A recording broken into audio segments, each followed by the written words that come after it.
one man saying that is fine. If that's your opinion and you're not in it, that's fine. But there is an entire market of millions and millions of people that agree that it is a store of value. So, you can think one thing, but there's also a market, and markets tend to become efficient over time.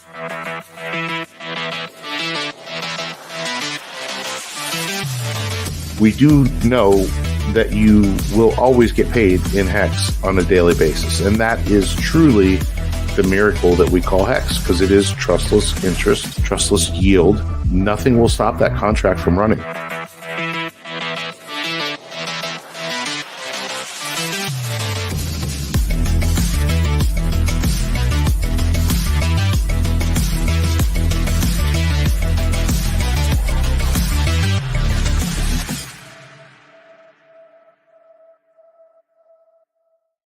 What is going on, everybody? Welcome into the Creed of Crypto podcast. I am Boi Crypto, and I have here with me, as always, my friend and co-host, Crypto Ewok.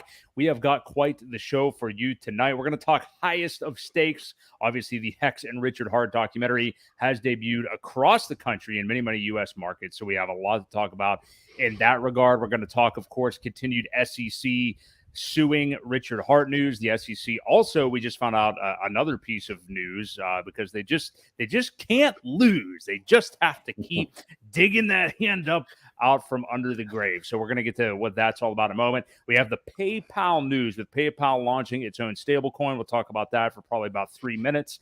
And a lot of stuff to get to.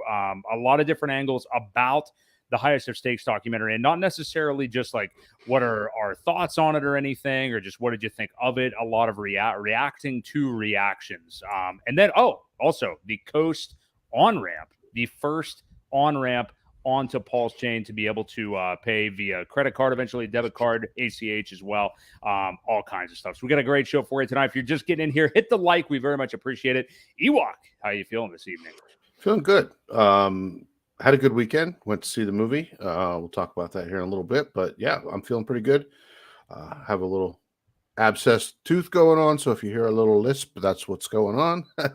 Are you sure that's all it is? Yeah. I've known you to have a lisp for, quite some time. No. It's just the tooth? Okay. Just the tooth. Okay. But we're good. We're good. We're ready to rock and roll. It's going to be a good show. Ready to rock. And real quick, we'll just kind of touch base with where we are at. And of course, everybody get active in the chat tonight. I want to hear everybody's thoughts, because kind of crowdsourcing a lot of this information is what's really fun to talk about. I was watching Corey Geary and Money Talk with Dane a lot this week. I watched last night, Matty Allen and the crew was fantastic. All four of those guys. Briz, some of his thoughts on the film compared to other people was really interesting. It's really interesting to gather everybody's thoughts on everything that's happening right now, because there's just so much going on. And obviously the thumbnail, we're going to talk about these huge crypto influencers talking about HEX, whether it's extremely negatively, like George from Cryptos R Us, who swears that Richard Heart is evil and it's a scam, even though he has no idea what he's talking about, or some of the other folks like BitBoy. Regardless of what you think, and I'm talking a little bit more positive about the developments here so far. So we're going to get into that, and what does that mean for the HEX and PulseChain prices as we get into this bull market? It's an interesting question. So BTC and ETH, the market has seen some bullish action in the last couple of days. I think BTC barely touched over 30K for a little bit. ETH is around 1850. Looking at the Pulse prices, haven't been extremely tied to this move over the last day or two anyway. But obviously with the SEC news, Pulse still down about 45% off the SAC rate. PulseX is down about 83% from the SAC rate. And then we have a combined HEX price of about 1.5 pennies between PulseChain and Ethereum right now. So, what do you make about, we're kind of seeing some consolidation with the PulseChain ecosystem here and really everything. With a greater crypto market, Bitcoin as well has kind of just been hovering in a certain range for so long now with a low level of volume that a lot of traders, swing traders, just people that are looking at the market are really suspecting some kind of violent move in one direction here soon. Will it be up? Will it be down? That's obviously the big question. But what do you make of the traditional crypto market? And then we'll talk about the PulseChain ecosystem here as well, Ewok. Yeah, I can totally see that violent move down. Traditionally, it usually does that right before, we get a little closer to the halvening. It usually does take a dip down. before it starts to get bullish before the halvening, and that's in not till what, April. Yeah. So we are due. We've got several months before that, but everything I'm seeing, well, the one thing, everything I'm seeing kind of says that. So does it do the opposite again? Very rarely does it work like everybody's predicting, unfortunately. So it's going to be one of those. Just have to wait and see what other black swan events come out before then. I'm sure there'll be something, maybe another SEC case. They're going after everybody, so who knows? Who knows what they say or do next? But yeah, I can see another dip, down. I think some of our prices, because Pulse is kind of now shied away from the rest of the markets. I think we could be standing on our own. I hope we pull away. I hope we are, eventually decorrelated enough that we don't see a tie to it. But that mentality again of the whole market structure. Um, there isn't much liquidity tied to a lot of other things, so it could move on its own very easily.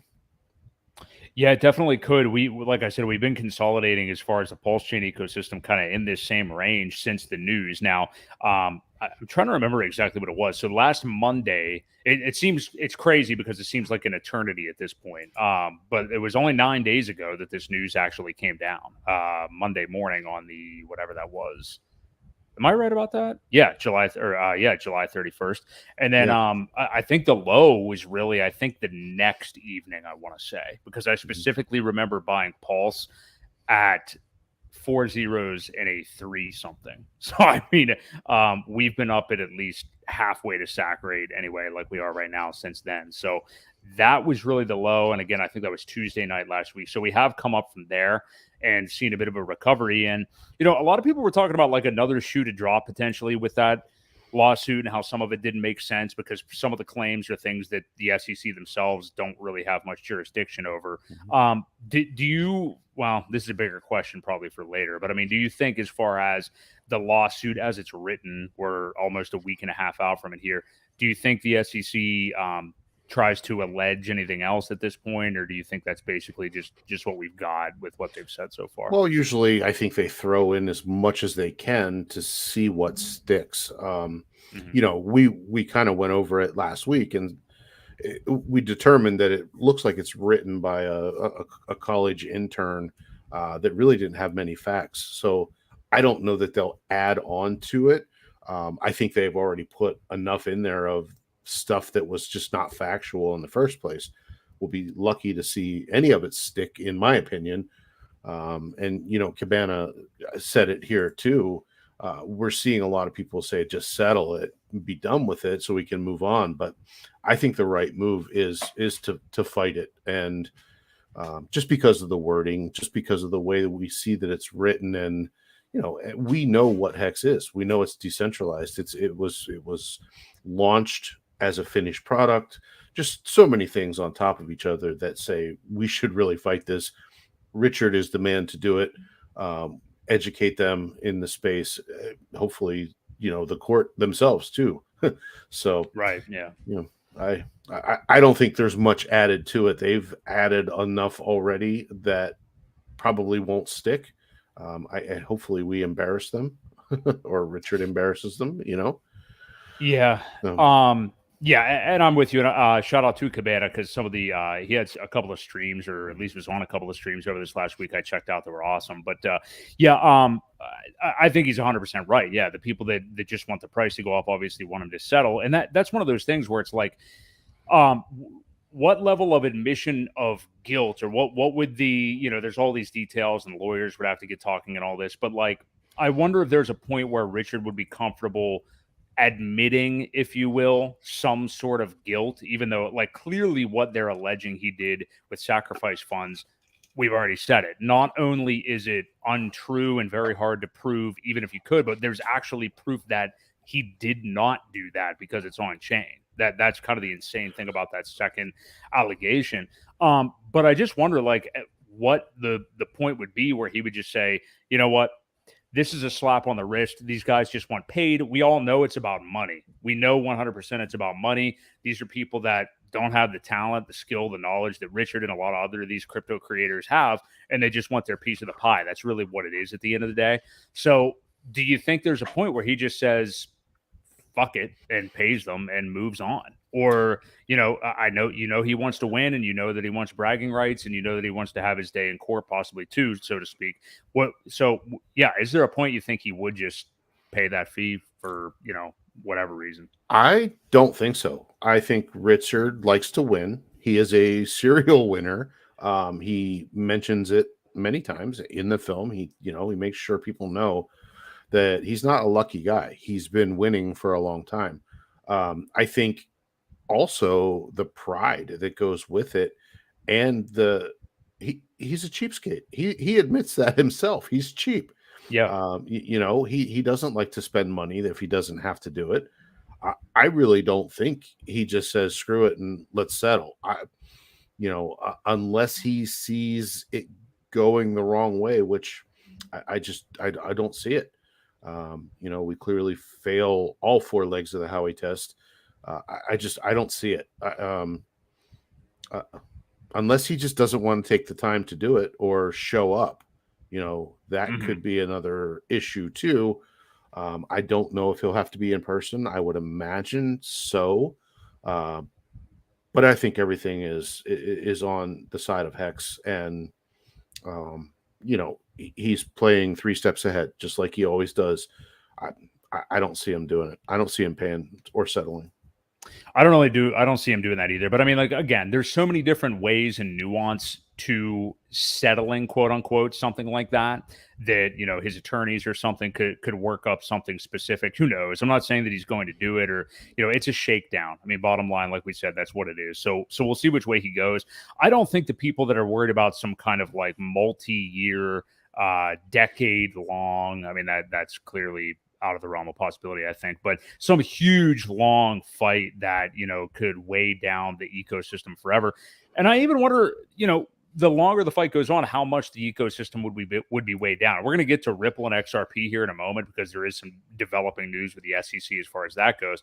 But there's been, obviously, us included, a lot of comparisons between what's happening with Richard and what happened with Ripple, and the difference in the price performance too, because Ripple, that was already its, at least, I believe, second cycle. So it did not get back and touch all-time highs ever again. But that's also how many tokens do? You can't say that about a lot of tokens. So, I mean, not only that, but, the weighing down of the SEC thing, the fact that Ripple's just not really that fantastic of a product or anything like that compared to PulseChain and a lot of this stuff. So a big thing with that, too, is they got delisted from everywhere. Ripple was taken off of all major exchanges. We don't have that problem because we weren't there in the first place. So, if anything, it's taught people how to use DeFi correctly. We don't have the problem of the delisting. It's not going to really hurt.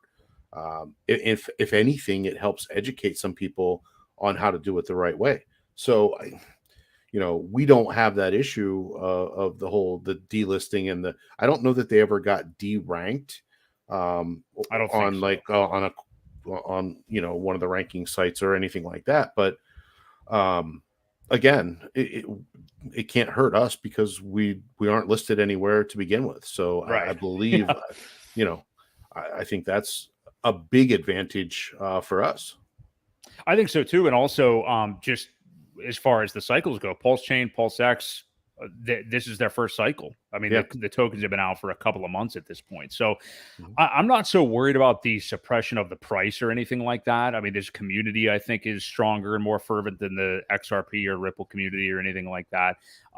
It's just, they are different in those ways. I guess what I will say, since we're talking about Ripple for a moment, is there was news just 2 hours ago that the SEC is appealing the judge's ruling of XRP not being a security. Where do you think this goes, Ewok? I guess that by about a week from now or so, they have to meet in some fashion to decide if they're going to move forward with this appeal. I didn't read too far into it. I don't think there's too much news yet. Nobody from Ripple had commented, but what do you think? I mean, this is just these guys, everybody is singling in on HEX and everything right now, this is not unique to HEX. I mean, clearly, the Ripple thing's already been going on for a number of years, and they basically just, the SEC went back in June, I think it was, just went down a list of coin market crap or whatever and named like the top 10 tokens by market cap, and basically were like, yeah, we think these are all securities too. Yeah. Well, so whatever, I agree. I think they're gonna come after all of them. I really do, especially with the appeal. I didn't get a chance to read it either. I didn't find out about it until you and I jumped on in the green room right before we started. So I haven't had a chance to read the appeal, the paperwork, or anything like that. I know, who was it? Altcoin Daily posted that says that's where I saw it quickly right before we started. So I don't know. I don't know that anything will come of it.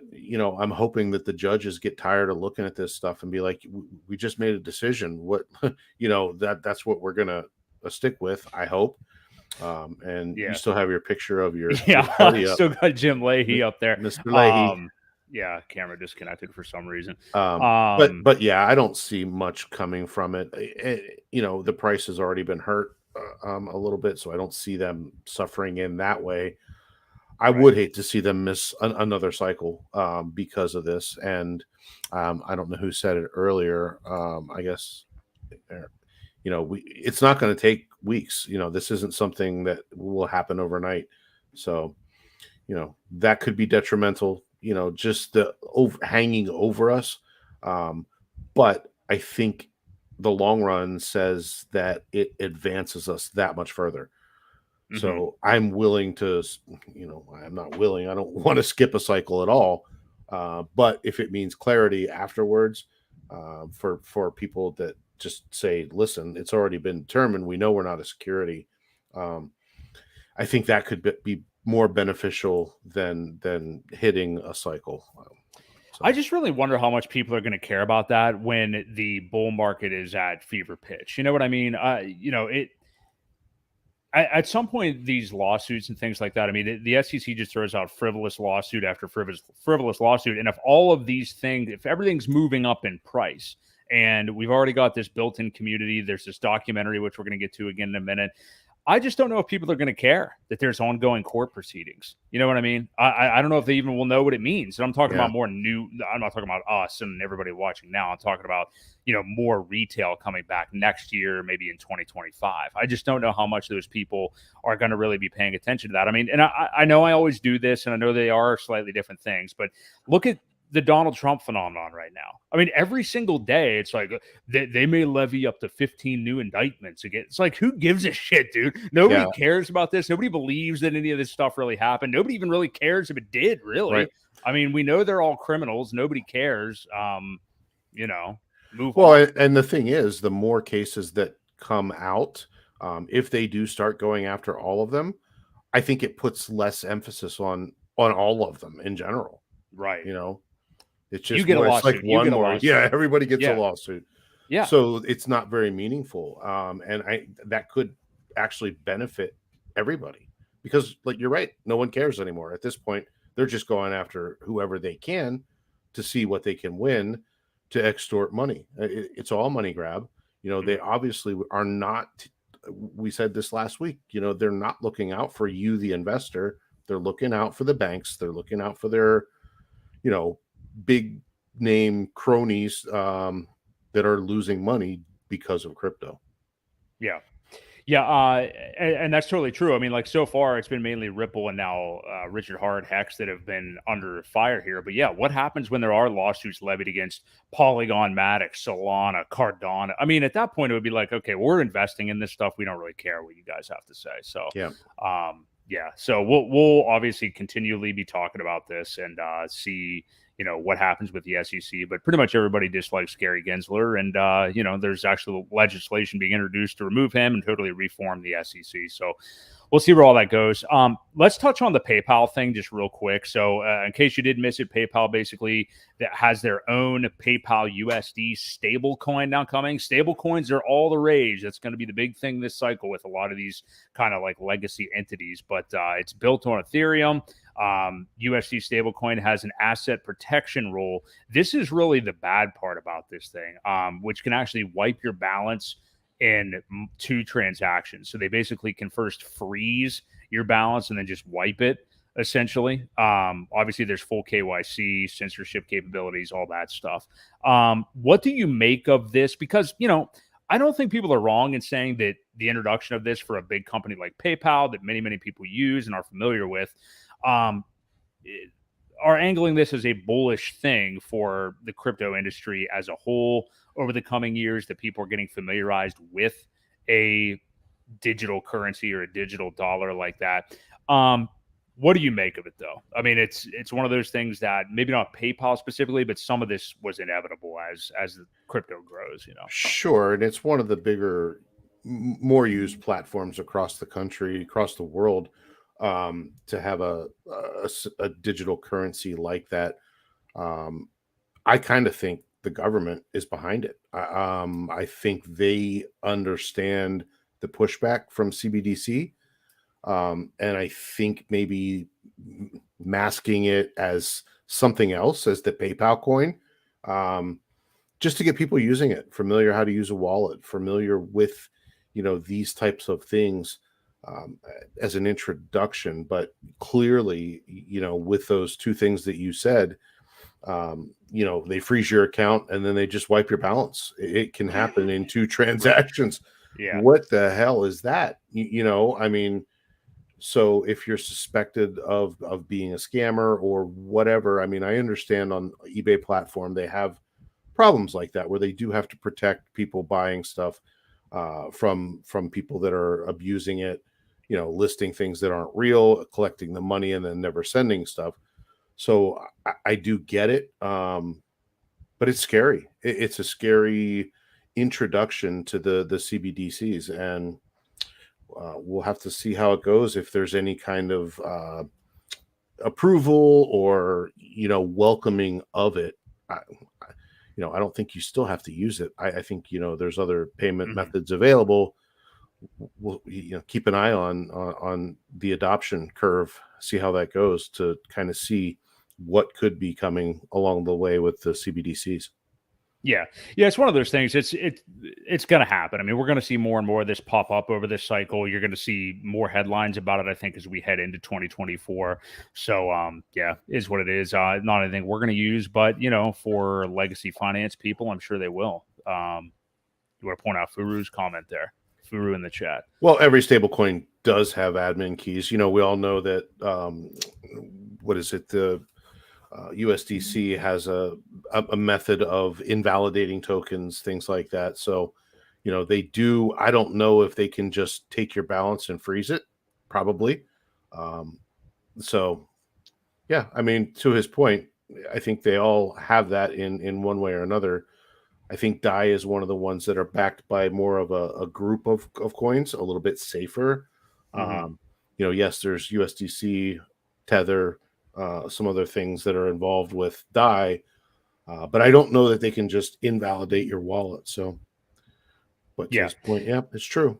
Yeah, it is true. So we'll keep an eye on that. We'll see where it goes. Not anything we're overly interested in, but I guess overall bullish for this coming cycle to a degree. If you guys are here and enjoying the stream so far, hit the like. We very much appreciate it. We're going to get into the movie now. I will straight up say it. I have not actually seen the full film yet. Obviously, I've seen many, many clips, probably up to at least 20 minutes or so of the film. Obviously, I saw Richard's little pre-recorded thing that he made specifically for the premiere. But Ewok did. He did get to go see the film. I've obviously kind of played Monday morning quarterback, just checking out other people's opinions of it and everything. But let's just get your raw reaction, Ewok. You've had good 5 days or so to think about it at this point. Let's just hear. What was your overall thoughts of the film?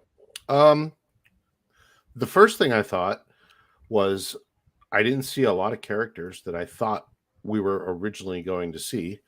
In the first couple trailers, there was people like Nerd Girl and Crypty Girl and some of the other, ladies of HEX. Really, you none just of want to those. see the ladies. Hey, the ladies look good on the big screen. So yeah, they do. But they weren't in the movie. I felt like it kind of became the RG3 show. I feel I've like heard that a few times. he had as much time as Richard. Not that I don't like RG3, and he does have a good story. He's a blue collar guy, worked his ass off, made something of himself, Right. and then ended up bringing Mikey, his buddy, into the fold, who invested a good bit of money at the top, 41 cents or something like that.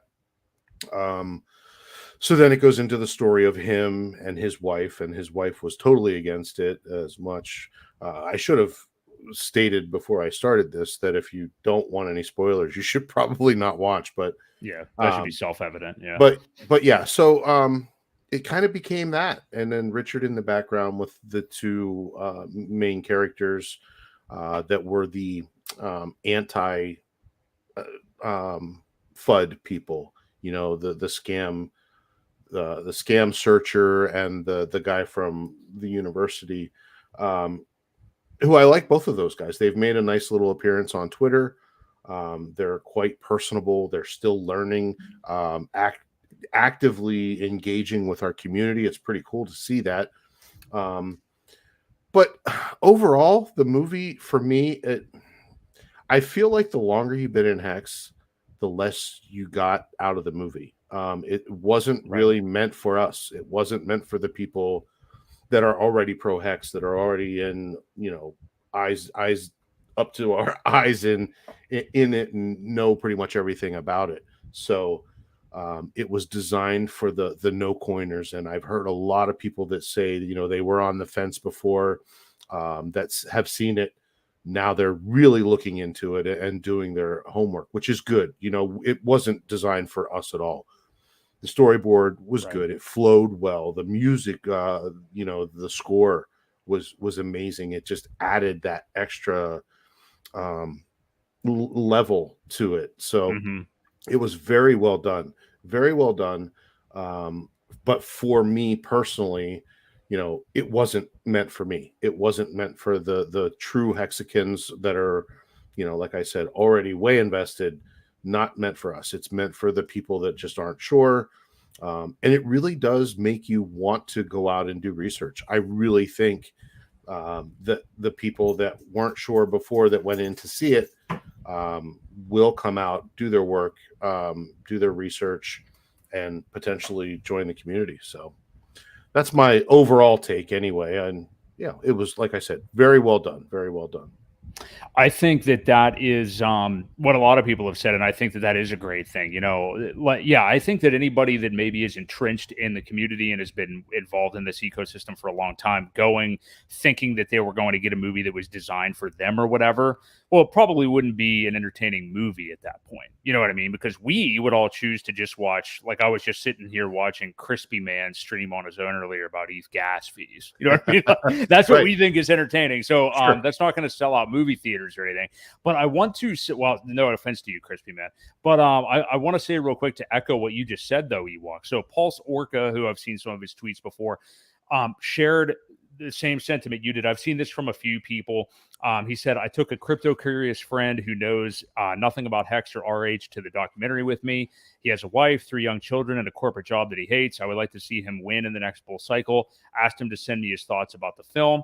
He said the documentary was intriguing and left me with mixed emotions on if I would invest in Hex. The overall crypto world seems like a gamble, but when Richard compared cryptocurrency investing to a 401k, it made sense. When the guy who runs the crypto ranking site, Nomics, that would be reluctantly stated that Hex was not a scam and that he invested in it, gave me a sense of relief, only to turn around and question the back-end Hex accounts. In the near future, I will invest in Hex, he says, yet this documentary did not give me the enthusiasm to go all in, but I'm intrigued enough to not want to miss out. Which I think I was going to say that makes a lot of sense. Yeah. He said, P.S. Richard Hart is a brilliant man, but he's not God. Upon my investment, I will not identify as a Hexican. I totally understand that point of view too, and I'm always reluctant to ever do that myself. I mean, somebody I was watching in the last couple of days, probably Matty Allen and all those guys last night, the cult aspect of it, I don't even care if that's it's really a positive thing if you want to find out what bandwagon to get on in crypto, quite frankly. But you don't have to be a quote unquote hexagon. You don't Right. have to act it in the same ways that everybody else does and stuff. And I know there are things that people are going to think are cringy, but that's also not everybody in the space. I mean, Right. there are plenty of people in the space. The number one person that always comes to my mind is Gary funding Jim, that are, professional long-term finance people that have been around the block. And I think as this ecosystem develops with like an L1 and a DEX and all this stuff now this film's out and all these big influencers talking about HEX, I think you'll see the diversity in that direction of this ecosystem. What do you think about that? Well, so another thing that pops up is the cult mentality, and that is also talked about quite a bit in the in the film. And when people say I don't want to be associated or referred to as a hexagon, I think that's why they're afraid. They're afraid they don't want to become part of the cult. So there's that, and I think the dude from Name's Clay also said, to answer one of his questions, the final they asked him a couple questions, kind of like speed round questions. Is Hex a scam? No. Is Richard a scammer? And he said no. Is Hex a cult? Yes, that was his answer. Yes. Right. So I think that's part of the reason why people have that mentality toward it. They just don't want to be affiliated with a cult or whatever it may be. And while some of the things that happen in this community are cult like, I look at it as more of a we're so powerful about what we have. People are just fanatics, and there are so many intelligent people in this community that make it, provable. I guess it's, trying to find the words to say how I want to say it, but it's provable that what we're doing here is not a scam. I mean, clearly everything's done. It's a finished product. There is no scam. We do have to trust Richard, right? We do have to trust, or the OA, I should say. But the OA was designed to be able to fluctuate the APY. That's why it's there, for no other reason. So that is the trust part of this trustless system, if you want to say it that way. But yeah. There's just like I said, the community comes off as cultish, but we're all in this pretty deep, so they stand by their convicted, on the products that we have, and rightfully so. Well, to defend the cultish behavior a little bit, and again, I'm not even saying it's a bad thing or anything like that, but I think what some people that maybe outsiders are realizing, because you've taken this journey, Ewok, I've taken this journey, and I imagine everybody that's watching us right now have taken this journey. If you've been in crypto, I mean, everybody's gotten wrecked in some form. I mean, everybody for some period of time, so, whether it is some kind of time capitulation, price capitulation, getting in something that actually was a scam, the previous cycle, like 2017, which many people did, a lot more than are now.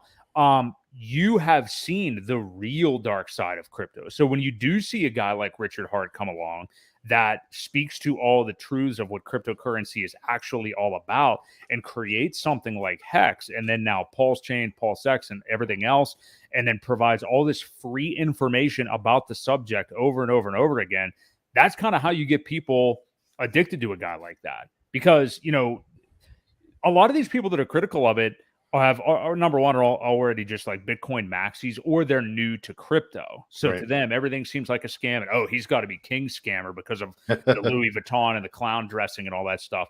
But that's what I think it is. Everybody has gotten wrecked by actual scams in past cycles. So to them, this whole industry is already odd. You know what I mean? Sure. Just like people like John McAfee, like pioneers like that of the past and things. There's personalities that are very eccentric in this space. That's just the way. Like, look at Vitalik Buterin. There's just, and that's a creator of Ethereum. That's borderline a there might as well be an Ethereum ETF. There probably will be the next cycle. So I'm just saying that I think the reason you see that reaction to Richard is because of how badly people have been down in the past, and then you see somebody come along like that. So that's what I Well, was there's going to defend that. yeah, and there's a lot of like I said, the Bitcoin maxis out there, the people that don't want to give it a chance. They just parrot what they've heard somebody else say. And some of these big influencers that were even on the thumbnail tonight, they still say it. Right. As far as I'm concerned, even people talking badly about it is still good advertisement, especially with the things that we've got going on now. And another reason why I want Richard to fight the SEC case, because if we can put that behind us, that eliminates 95% of the problems. And then again, we're just back to that, having to trust Richard, having to trust the OA. And that's it, Yeah, I agree 100%. A second part to that question about like some of the people that were turned off, and even again, I thought the best point of that post by Pulse Orca was that his friend said that he doesn't want to go all in. He shouldn't necessarily want to go all in. If you go to a film like that and have one reference point of a friend, and then you decide I'm going to put my entire net worth into this, that's kind of weird. Well, you're asking for trouble, right? Yeah, I mean, so I totally understand that. I like the way he put it, and that's the kind of good measured investor that you want, really. Yeah. But about the Access Alive said this the other day, and I think Corey Geary's chat. He said it is a wake up call for some of us, maybe, to find out how to change the messaging for some of the people that do get turned off by some of the more. I'll just say the subset of HEX investors that may have been shown in the film that seemed like dumb lottery ticket winners and stuff like that. I do think it would be better for some of us, like we do every week when we do this show, and like Johnny, Furu, some of the guys in the chat, that not to say you guys are two peas in a pod or anything like that, but change the messaging a little bit.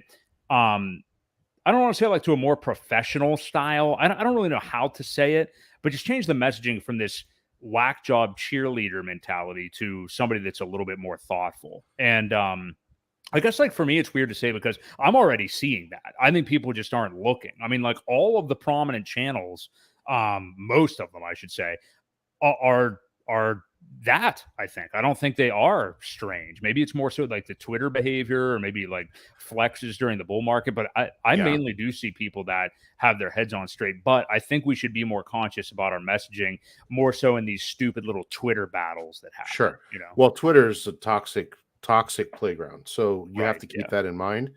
I don't think people act like that. In fact, I see things on Twitter, and then when I see Hexicans together, the people that are beefing on Twitter are laughing and joking and shaking hands. So it is a very toxic thing to get yourself sucked into. I don't like it.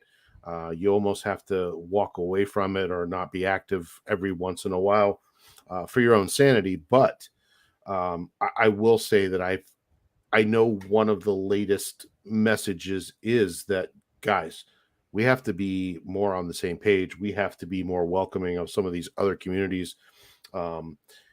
We have to, embrace it. If we want PulseChain to survive and do well, we're going to have to be more accepting of some of these new developers. We're going to have to understand that there are going to be people building. There are going to be people building scams. You don't have to participate, but you also don't have to shit on them either. So, I mean, I think there's a fine line there where you do that. And, again, you don't have to speak badly about them, but you don't have to mention it either. It's going to happen. We have to welcome the people to build, though. Just like any blockchain, Ethereum got very successful. And how many of those are rug pulls, or how many things were scams? It's part of the growth of the network that you got to take the good with the bad. And we hope that when people come and maybe they do get wrecked on something and learn a lesson like we did in 2017, that they will find HEX, they will find PulseChain, they'll find PulseX, they'll find the community and the strength there. So, I think I'm seeing a lot more of that type of messaging, which is good. We really need that in order to grow. So, yeah, I think so too. before we get into the next thing, because I want to continue on this Twitter point, because we were going to talk about Lamont Black, who is one of the protagonists in the film's professor from DePaul, actually. So we're going to get to that in a moment. If you guys are here and enjoying the stream, smash the like for us. We very much appreciate it. We do this every single Wednesday night at 8 p.m. Eastern Standard Time. But Lamont Black has been awesome on Twitter. And admittedly, I haven't seen the film, so I didn't see everything that he said and everything that he did in the film. But you can help us with that a little bit, Ewok. But I have loved what we've been seeing from him this last week on Twitter. He is actively engaging big time with a lot of the HEX community. And Matty Allen was pointing out last night, he's kind of using the very professorial Socratic method, just kind of asking further questions to create further questions and ultimately answers from HEX users and stuff like that. And I think it's, it's clearly kind of a fact-finding mission of his own too. Sure. I mean, I think he's learning things too, but he's also asking questions of people in the community to learn it. And he's engaging everybody. I think he's doing some awesome stuff. And tomorrow, I'm super excited about this. I believe it's tomorrow. Crypto Heartbeat, his channel, is going to interview him. Yeah, so I did see that. Yeah, I'm really looking forward to that. So what do you make of his role in the film, as well as, and I'm forgetting her name, but his co-professor from DePaul? What did you make of their roles in the film, and what do you think about what Lamont is doing on Twitter right now? Well, I think they were necessary. I think they were the take a step back, let's question it, let's look at this from all angles, try to ask the right questions. And he, like I said, it's genuine because he's still doing it. He's still asking questions. And everything that I've seen from the community has been quite respectable when he asks the questions. I think people know that he's not trolling. And I think a lot of the nasty responses that you end up seeing on Twitter are people who are trolling, engagement farming, whatever it may be. But the role of those two, I think her name was Kelly. The role was quite important, and there was a scene there where Lamont and Kelly sit down with Richard, and they're talking about the different questions, and that's where the whole thing comes up. And he's describing something. He's like, "Well," Richard says, "Well, it just sounds like you just described a 401k," and the look on his face was almost dumbfounded. Like he was like, you could tell it took him back.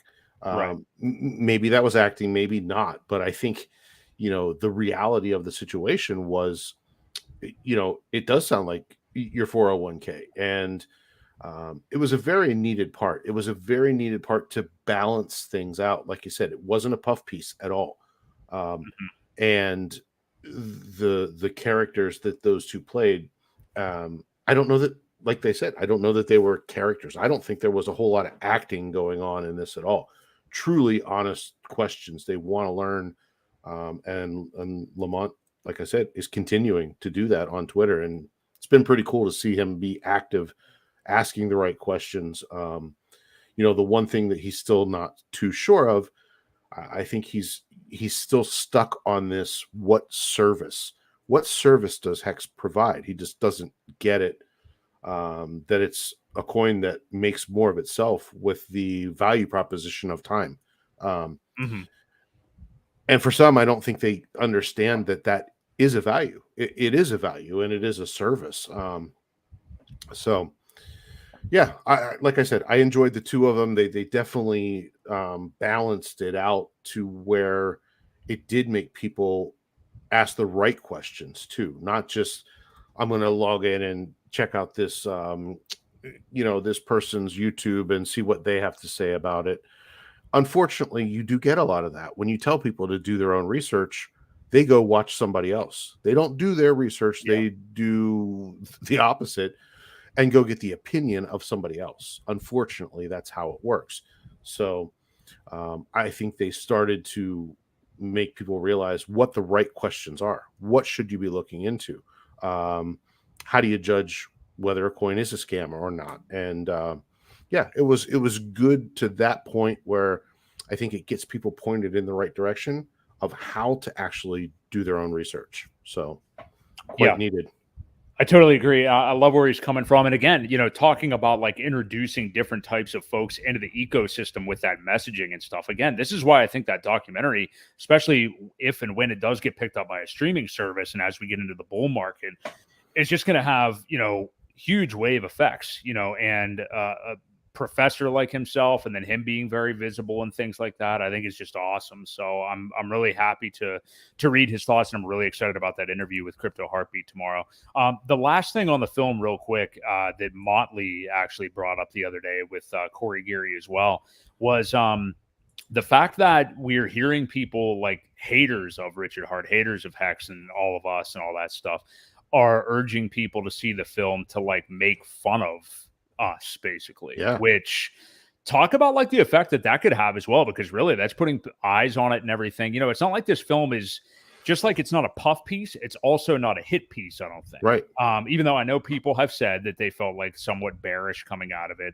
I know Corey Geary said that, I know Briz have said it and stuff like that, but it is a nuanced film. So I don't think it's, you can come and make fun of it, but when you hear some of the finer points of what Richard Hart has to say and some of these other folks, you could turn some people onto it. So what do you make of that dynamic too?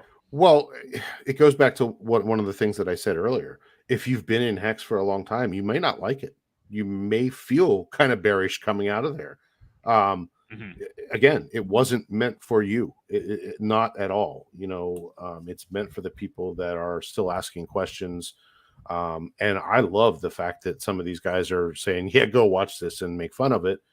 Clearly enough people did, because I think we ranked number 19 in the country last weekend for sales. Yeah. So a small documentary like that was only in a certain amount of less than 50 cities, that's ranking 19 on the sales.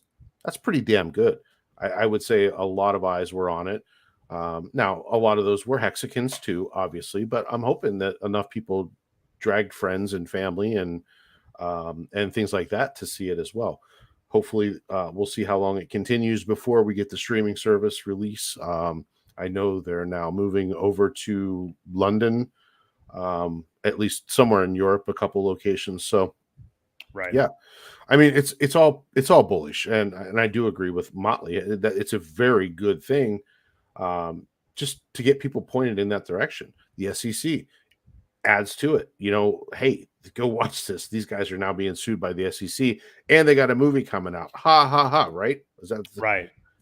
There's more eyes. I don't think it's. I don't think it could have been planned any better. It just. One coincidence after another. It's almost like it was planned. Well, we're going to get into that point you said a moment ago too, with these influencers just taking a giant dump on the ecosystem. Because so if you look at our thumbnail, we've got old George from Cryptos R Us up there that it fully believes in the virtues of Uniswap and Algorand and stuff like that. But Richard Hart is a scammer. I'm sure he holds Solana too. But also Coin Bureau, who I thought he was kind of mixed on it. So Guy from Coin Bureau, who has a huge channel, the other day he actually called out Uniswap when the censoring of Hex on the front end actually happened, and then he went ahead and exploited old Silvertooth the other day on Twitter, resharing his whole broken down trailer story that he himself decided to put out there into the world. And then really got body bagged by Silvertooth, who came back and said, like, look, all of this was my own fault. I never said one thing about getting scammed. I never said anything about Richard Hart scamming me. I could have had mad profits. I never sold, and he just recounted his own bad decisions. So kudos to him for, frankly, kudos to him for putting all of that personal info out there, because that's brave of someone to do. I mean, even his original post with the broken down trailer and everything. I mean, like, that takes balls to put that out there. And then you have Coin Bureau taking advantage of it, I think, frankly, and angling a story the way he wants it to be, which really made me lose respect for him, frankly. But and then then there's positive ones too. I mean, like, think of what you will with BitBoy. I'm not sure how much I really trust a lot of the things he says, but he has been friendly with Richard Hart. He stuck up for him on his channel. So, long story short, we've got these gigantic, long-time, multiple-cycle crypto influencer channels starting to acknowledge it more. Altcoin Daily, think of what you will of those boys, but they've been talking about it more, and not even necessarily all that negatively. They actually mentioned HEX is like one of their potential buys, allegedly, in September, which I thought was interesting. Bankless, of course, is having a giddy party over it together, I saw the other day. But either way, people are talking about it, which That's is right. extremely bullish. And I haven't even mentioned these old school day traders, Bob Lucas, Big Cheds, if you guys are familiar with him on Twitter, Peter Brandt, a longtime storied day trader. For some reason, all these guys is just coalescing right now. All three of them are just, and again, it's kind of incestual, I guess. They all kind of follow each other and talk about shit all the time, but they're all having an opinion on HEX right now. All of them's tweeted about HEX in the last week. And I think Richard before coined the phrase concern troll. Bob Lucas was a concern troll when it came to HEX this past week, saying, I really do feel for the HEX investors. You go through a lot of, and talk like Uncle Bob and everything. But, and Peter Brandt, earlier today, I saw me retweeted or re-X'd or whatever. And then I went to Peter Brandt's account. He is already walking it back slightly and saying, hey, I've been wrong before. I guess we'll see or whatever. And it's just everybody has an opinion on it right now. So what do you make of this, whether positive or negative, what it could mean for this ecosystem, counterbalancing this SEC thing? Oddly enough, like the lawsuit comes in and then everybody's talking about it. So what could that mean for the ecosystem and the price in this cycle? Well, first thing, I think these guys understand the engagement they get from the Hexicans when they troll like that. A lot of them are paid subscribers. I know Johnny was doing it earlier. He was looking at, what kind of influence do I need to get paid from this platform? You need like 15 check mark. Yeah, Johnny, he got the blue check mark. Congrats, Johnny, on the check mark. So, you have to realize a lot of these guys are engagement farming. They're just trying to get their numbers up there. They don't care who says what, and I don't know if they end up blocking people or not. The one thing that I don't like to see are influencers that call people out just so that they can start blocking them when people respond. There are those folks too. These guys, again, I don't think anything is bad advertisement if they're talking about it. There may be those couple people that go out there, do some research and be like, hey, this Richard guy, people don't like him, but he's pretty damn smart. I might have to listen to what he says. And then they start to watch some of his older videos and things like that. And that's kind of where you go down the rabbit hole of, holy shit, this is pretty cool. He's really looking out for people. These guys just don't get it. So there's always going to be those people that come from that kind of banter online. So I don't mind it at all. Just more eyes. That's all. That's what we need. We need more eyes. This system will not work if it's just us sitting around kumbaya, Yeah. And I think it also, people are smart enough to deduce. I mean, think about it. The people following these guys on Twitter I'm focusing on, these are day traders. This is like, they don't even have, I guess Bob Lucas probably does, but they don't even have like significant long investments even in Bitcoin, let alone Ethereum. I mean, like, no. Maybe a little bit, but it's, not a huge part of their overall wealth or anything. They're swing traders, right? They don't. Yeah. So I'm just wondering, like, some of their followers who are more interested in that is like, why are these guys talking about HEX? Like, what is HEX? What are they talking about? Because if they follow Cheds, they likely follow Bob Lucas, and if they follow him, they likely follow Peter Brandt. So it's just kind of like, why are you guys talking about this? And a certain percentage of that audience is going to start to look into this. And what it is for anybody that is bothered by it, I'm not saying anybody necessarily is, but when you see, I'm not saying that those are dumb men. I definitely don't think they are. I respect all of them for what it is they do and have found skill at. But the bottom line is, it may just not be for them. They are at a point in their life where they have attained whatever level of wealth that they're happy with attaining. They don't need to look any further than that. And I frankly don't think any of them understand what happens in crypto cycles when you just hold. I just don't think they really understand that. And they don't need to take the risk. So delayed gratification isn't for everyone. It's just not. So sorry, I cut you off there, but It's just not. It's not for everybody, and those guys are maybe perfect examples of it's okay. It's not for you. Great. Yeah. So sorry. Continue. I didn't. I'm just no. And then as far as the YouTube guys, it's like I heard somebody say the phrase the other day, like this is when conversations start to change, and I think we are going to see that now. What you are going to see, and kudos, like I said, Peter Brandt earlier, who went back to Hex again today, just a few days after he talked about it, like I said a few days ago, and admitted, hey, I could be wrong or whatever in the long run. Most of these guys will not do that. We've talked about that before. Bob Lucas will not do that. George from Cryptos R Us definitely doesn't seem like he would do it. Coin Bureau will not do it. They are going to take a dump on this, make assumptions, twist stories to fit their narrative and things like that. Mm-hmm. And then if Hex does 100x from here, same with the PulseChain ecosystem and everything with that they don't even seem to be aware of, frankly, they just won't talk about it. It just won't ever be talked about again. And then whenever there's an opportunity to take a crap on it again, they'll do that, and it's just, I think it's unfair to the viewers. Like, I'm not worried about whether it's unfair to us or the RH ecosystem. I think it just shows what is your channel really worth? What are you really trying to do? Because I'll tell you right now, Coin Bureau, not that he cares what I have to say, and I commented on his thread the other day, has plenty of videos where he was shilling his referral link to FTX all last cycle, as many other people had as well. So it's like, if that's what you want your legacy to be and you're all right with that, okay. But I wouldn't be happy with it. Well, and people need to know that, that's the thing that we need to point out in a, somewhat safe way. Not safe, but we don't have to bash somebody to mention, hey, these guys also, this is how they get paid. They lead you to slaughter. It's a pretty good defense for a lot of the people that talk crap about Hex, because every one of them have a referral link that has sent you to get slaughtered somewhere, whether it be trading, whether it just be FTX or Celsius or Luna or 3 Hours Capital, any of those things that went down. A lot of guys that have talked badly about Hex have gotten paid for all of those. So, I just want to make people well aware of being careful who you're listening to.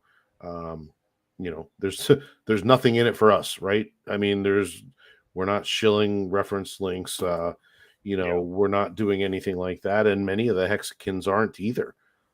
They want people to learn the right way, true DeFi, the things that really matter. No admin keys, locked consensus code, things like that. So yeah, again, it just makes you want to realize that you have to pay attention, see what people have done in their past. You'll know where they're probably going to lead you in the future. That's the great thing, like you just said about this ecosystem, and Matty Allen said it on their stream last night, is like there's all these organic streamers that just kind of pop up that just like to do it, like to talk about it, and have a passion for this ecosystem. It's not all these people here trying to sell something or anything like that. It's just purely for the love of the ecosystem, love of the stuff that Richard's created and everything, and of true DeFi and true crypto. So and the community's awesome. I mean, I've met a lot of these guys, and they're all super genuine, smart dudes that I would have love to have a beer with, or I did have beers with. So, and it's not just, they're cool people. So the community is the biggest part of this whole thing. Once you realize how many down to earth, cool people there are. Definitely. Yeah. If you guys are here and enjoying the stream, hit the like. We very much appreciate it. We're going to wrap up with this topic, which is, in the news of the last week. Unfortunately, it's been lost a little bit because this has been one of the great pieces of news to come out. Shout out Crypto Coffee for making, as he always seems to do, whether it was the first or the best or whatever, instructional video on how to use the new Coast on-ramp to PulseChain. So we've been excited about this thing for quite some time. The easiest way to get into the ecosystem. It is now live as of last week. They already have the ability for you to get your money via ACH transfer from your bank account in there. At the moment, I believe it's still taking a couple of days to get over, but as they get their, whatever it is, anti-fraud stuff, Yeah. Well, yeah, maybe that too, but I think it's also some other stuff on the back end. It'll be more like when you transfer into Coinbase and be somewhat instantaneous, Right. Gotcha. which isn't always. But yeah, and then they didn't have the credit cards or debit card stuff sorted out yet, but that should be coming soon as well, which I'm excited about. I know we have both looked at it a little bit, Ewok. I think you probably have even a little bit more than myself.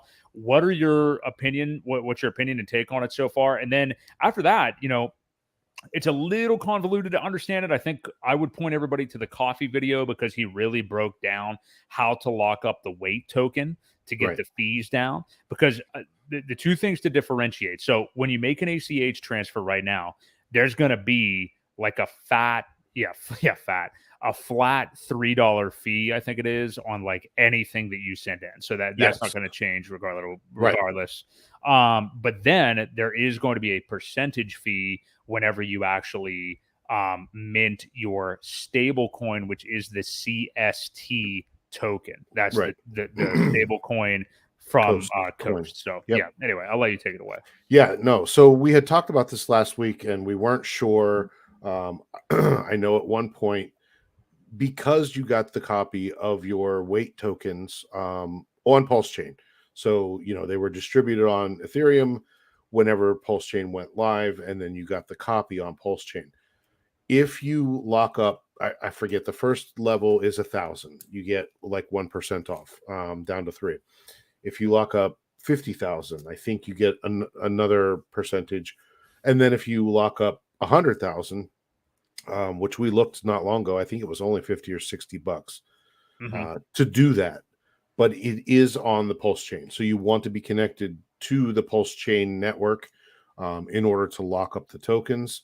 To save the percentage, it takes you from 4% down to 1%. And if you're going to use it a lot, it's going to pay for itself, especially at these prices. So, excuse me. I think it's definitely worthwhile. I have not sent anything over because it's giving me a hard time trying to enter my information. For some reason, it's grayed out. I can't get my, obviously it is KYC. You do have to do that. But for me, it's graying it out. It's not allowing me to enter my information. So I'm still working on that. We'll get it squared away. Also, liquidity is going to take a little while because the Coast token is probably going to be a direct pair with a lot of things.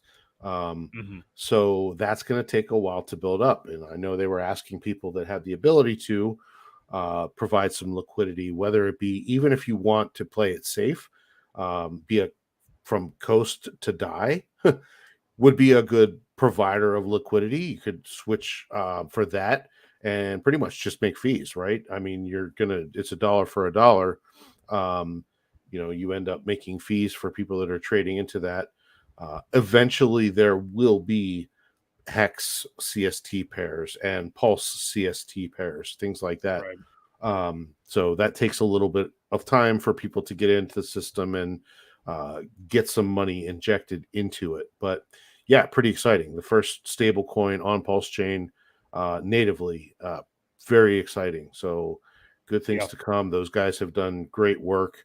But again, take a look into at least getting some of those weight tokens if you weren't lucky enough to mint them before.